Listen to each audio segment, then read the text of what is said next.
Continue with our 2020 Olympic Games discussion. On Sunday in Doha, Qatar, the IAAF Council approved new qualification systems and entry standards for the 2020 Olympic Games in Tokyo. The IAAF saying, after extensive consultation with key stakeholders, the Council has decided to introduce a dual qualification system combining both the entry standards and the new world ranking system to determine which athletes are eligible for the Olympics in 2020. Under this qualification process, an athlete can qualify for the 2020 Olympics in one of two ways. He or she can achieve the entry standard within the respective qualification period, 1 or 2, qualify by virtue of his or her IAAF ranking position in the selected event at the end of the respective qualification period. And a quick look at some of the entry standards for the athletics in 2020, and we see some pretty demanding looking standards there. First of all, Leighton, 10:05 for the men for the 100, 11:15 for the women, 20:24 in the men's 200, 22:80 for the women. At first glance, these standards look quite tough, extremely tough. When you consider, for example, that the last Olympic Games, the qualifying standard for men, I think, was 10.15. So that's a whole tenth of a second, 10.16 actually. That's a significant drop of a tenth of a second. Now, for those of you not familiar with this, the differences between winning and losing in 100, if you lose by a tenth, it's literally considered losing by a city block in the 100-meter sprint. Then you're looking now at the qualification standard being that big step from 10.16. It's going to be very difficult for a lot of people to actually make those qualifying standards, especially under the new dispensation. Of course, there are many people who are going to run 10.05, but for the rest of the guys who make that cut, it's going to come down to the world rankings, which is where I think a lot of people are going to have to try to make their name. Let me ask you, Leighton, I'm very happy we have you here. I'm looking at the qualification standards for the IAAF World Championships in Doha this year. The 100-meter standard for the men is 10.10. For the women, 11.24. 200, 20.4 for the men, and 23.02 for the women. The same IAAF sets the standards for which sets the standards for the World Championships in a few months from now. Set the standards for the Olympics 2020. And there's a man who runs 10.05 and a man who runs 10.10. You'll need binoculars to find the man 10.10 behind the man at 10.05. So I don't understand how a year apart, two championships, and the standards are so different. The variance is Lance and Leighton. Maybe Maurice Wilson can tell us what's happening. Yes, Maurice Wilson, respected Jamaican track and field coach, now joins us on the phone to discuss this. Maurice, all right, we haven't gotten him yet, but we are anxious to hear what his take is, because on first glance, our take is that it appears as if, from an Olympic standpoint, from an IOC perspective, they want to limit or to ensure that there's a certain standard or a certain quality that will be on display at the Olympic Games. Maurice Wilson now joins us, respected Jamaican track and field coach. Maurice, welcome to the SportsMax Zone. Thank you very much, gentlemen. Technical knowledge, history, wisdom, I'm hearing it all. which is why you're joining the discussion, because there are some unanswered questions here. I wish the IAF was following suit and taking lessons from you guys. How do you digest this news from the IOC and the IAAF with these what look to be pretty stringent qualifying standards for track and field coming up in Tokyo? No, you know, gentlemen, my son sent me a WhatsApp, and when I saw it, I was saying to myself that, what is this?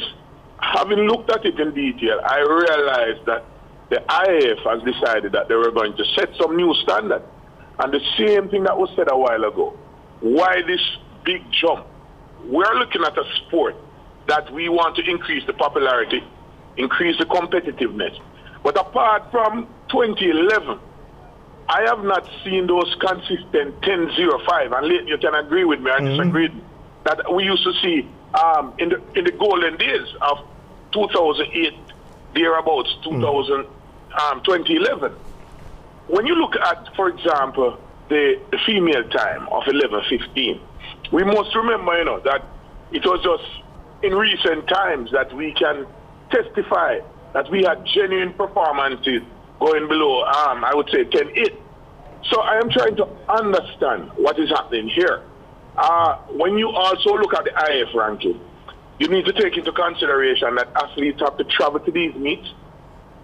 They have to make sure that they are able to meet the standard that they can be accepted in these meets in order to get the IF ranking that would qualify them for major championships.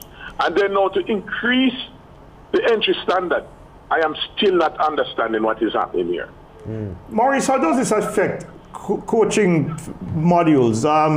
When you take 1134 from 2016 down to 1115 now, given the different periodization cycles that coaches handle their athletes through, what does this mean? Does it mean that the intensity is going to have to pick up from a lot earlier just to make these standards during the period from May 1st this year to June 29th next year? What does that mean for coaching for athletes globally? Well, you know, I am not going to bring in the change of the date of the national trial, because then if it was for this year, then it would have been a major problem. But generally speaking, it means that the intensity of your runs, the fact that you have to train harder, you have to find ways of recovering quicker so you can train longer and harder, it is going to take a toll on the athlete. And I'm just hoping that athletes and coaches, management, will stay within the normal realm of training. Because the more you push these standards, is the more persons do their research, whether genuine or not so genuine, to make sure that they can meet the standard. That is why athletes train. It's a very tough business. So again, it is going to be challenging. You only have, so there's just a small amount of athletes that are at the very, very elite standard of the business in terms of talent and training attitude and with the resources surrounding them. So it means that a lot of things will have to be adjusted in terms of their training, etc. Yeah, Maurice, before you go, I am one to like to give the benefit of the doubt to administrators and people who govern sport, because I don't think they are idiots. I don't think they are sitting there twiddling their thumbs and just, you know, at their whim and fancy make decisions like that. The press release from the IAAF says, after extensive consultation with key stakeholders, which suggests to me that this was something that was studied. Key stakeholders suggest to me that they are track and field experts who are part of this consultation process. Why then could they come up with a set of standards like this that to an expert like you appears to be, I don't want to say ridiculous, but obviously you don't agree with it? Well, I guess if you're thinking about 3 rounds, which is 24 athletes, let's say, then maybe the others are not important. So if you are going to, if their thinking is around just 24 athletes in the world, if they are thinking of 3 rounds in a major competition, but if you are thinking about having participation right across the board, watching persons evolve from almost pedestrian time in the heat to improving their times in the semi-final, which the sport is not only about elite performance, you know, but it is about just a competitive effort that is also involved in the sport.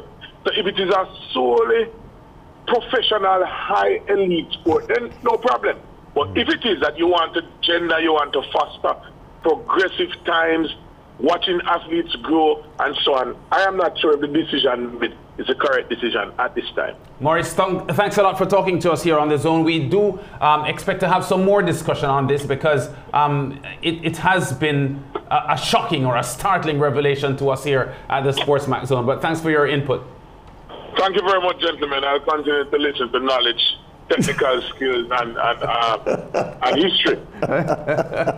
Maurice Wilson. Now, as part of the build-up to the Tokyo 2020 Games, which is now 500 days away, SportsMax will air Destination Tokyo 2020 immediately following the SportsMax Zone today, and that will be at 6 o'clock, 7 o'clock Eastern Caribbean time. It's never too early to catch the Olympic fever.